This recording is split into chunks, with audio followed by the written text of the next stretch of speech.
Welcome to the Commercial Real Estate Show. Thanks for joining us to lead, learn, and laugh. I'm Michael Bull, your host to the world of commercial real estate.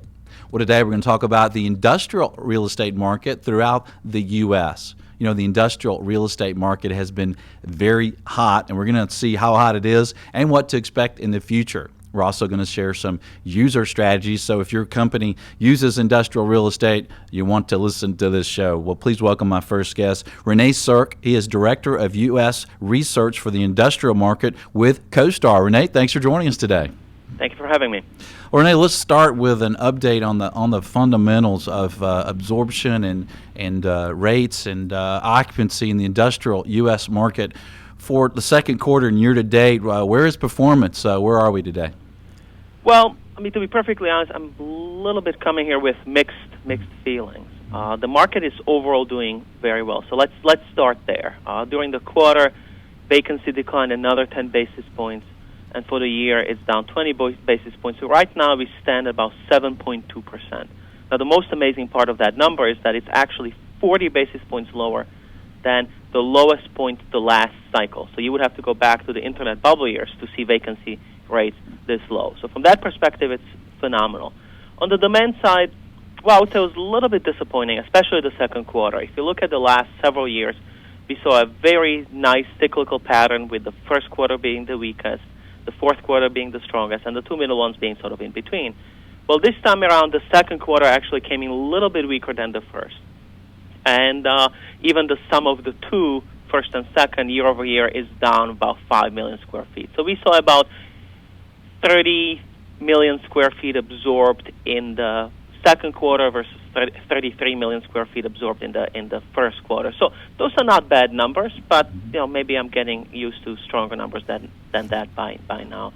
Now, obviously, what's driving the vacancies down then must be that deliveries are not as strong, and that is absolutely the case. We are still running at about 20 million square feet per quarter, so that's about 4 or 5 million square feet better than this time last year, but still only about half of what we saw in 2006 and 7. And so you have vacancies low.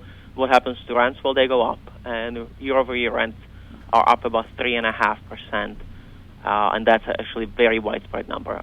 We track 54 large markets, and 38 of them actually had rent improvements, so that's not bad at all. And that's great. And you mentioned new supply. Where are we on the volume of new supply today as compared to normal historic numbers? Well, what I would say is that if you looked outside your window in 2006, 2007, you would see, we have a big window, but you would see about 180 million square feet underway at any given point in time. That's a big window I have. Yeah, it's a very big window. Well, today will be 85. Okay. So we are still running maybe even less than half.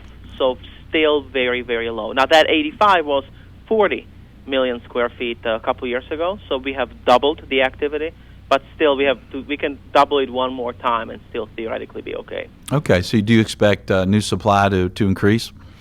Well, it's funny. I've been expecting a lot longer than the developers been willing to build. So we are definitely calling for it. There's definitely room for it across the spectrum. There are a few pockets where maybe getting overbuilt, but across the spectrum there is room. It's just not really happening yet. Okay. And you talked about the rate increases, increasing 3.5% for rental rates. What kind of rates are you seeing for some of the different classes of properties?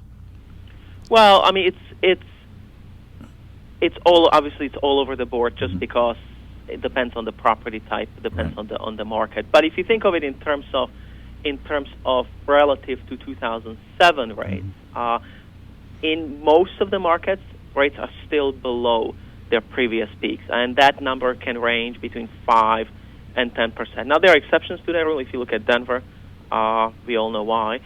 If you look at Dallas, different reasons. Houston, there are few markets across the country where rents are above their previous peaks, but in most of them, they still have room to run.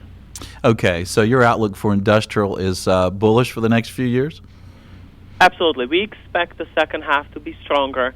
It may actually be the second half of the second half. In other words, the fourth quarter that will be the strongest. If you look at the amount of leasing that we've been tracking, it's not calling for an extremely robust third quarter. We should do better than the second, but not huge. But the fourth quarter should be stronger than that. And then probably by this time next year, we are expecting supply to finally surpass demand. But by then, vacancies will compress another 40, 50 bips. So we'll be potentially even a full 1 percentage point below the bottom of the market, this time last cycle. Okay. And with the increase of online sales, certainly the big boxes have been hot, but what about performance in some of the smaller buildings, say the buildings under 100,000 square feet or maybe even under 50? Well, that is absolutely where the story is today. The recovery definitely started in the big boxes. You could even argue that they didn't even have a recession at all from the demand perspective. But today, it's mostly about the smaller buildings, which gives me comfort because who takes those spaces? It's the local businesses. So to me, that points to stronger local business. That to me points to stronger economy than maybe some of the headline GDP numbers showed recently. But we track about 2,000 submarkets, and we actually create this diffusion index. And if you look at the number of submarkets or the percentage of submarkets that have improvement in occupancies for that small stuff, they outperform any other segment. It's 65% or so of submarkets are actually showing improvements versus maybe 55 for the big logistics buildings. So that is where most of the activity is happening in terms of the number of activity. Clearly, if Amazon leases 1 million square feet, that's a lot of small tenants to take up that space. Right. So I guess that's where there might be some opportunities then for investors is investing in some of these smaller buildings in some of these markets. Oh, without a doubt. We are actually an advisory firm, and our clients, we've been advising them for over a year now to focus on the light industrial segment that's going to benefit from the housing recovery and some manufacturing resurgence. And also that's where the pricing is most favorable. If you look at a discount to replacement cost, it's very difficult to find it for logistics space. It's nearly impossible to find it for big boxes. But these little guys, they're still trading easily for 10% at a 10% discount to replacement. Yeah, that's interesting. So what do you see for cap rates and sales volume today and year to date, and what do you expect moving forward? Well, the sales volume is strong. I think there will be more trading if there was more product on the market. And a lot of observers think that if there was more construction being delivered into the sale market, there will be actually more activity, because on a square footage basis, we are at new peaks, and we have been for at least a year now in terms of square feet traded.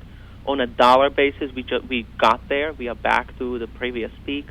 Year over year, we are up about 6%, which is interesting because multifamily and retail is down.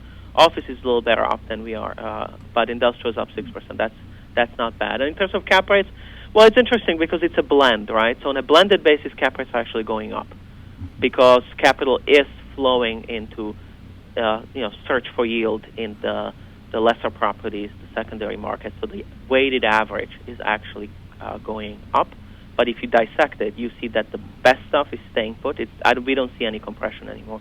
The secondary stuff is actually compressing. And going forward, we expect cap rates to remain flat for a little bit. As interest rates start to rise, we forecast about 20, 30 bips increase. So nothing too meaningful, because as the economy improves, the spreads will come down, offsetting some of the increasing interest rates. Okay, so because of you're seeing now more B quality assets and smaller assets selling, that's affecting the overall cap rates, you're saying? Absolutely. But your institutional quality assets, those cap rates, you're seeing them remain pretty steady? Yeah, I mean, the lowest numbers we saw were in the mid fours, and we haven't seen pretty much anything going lower than that, especially on a stabilized basis, maybe even a little bit up, and that's only a handful of markets. But if you think of institutional cap rates being with a 5 handle, you can pretty much assume that we are there and we're going to stay there for a while. Right, that seems pretty low. And that is low. Okay. Are there any other trends or numbers, Rene, that stand out to you in the industrial market today?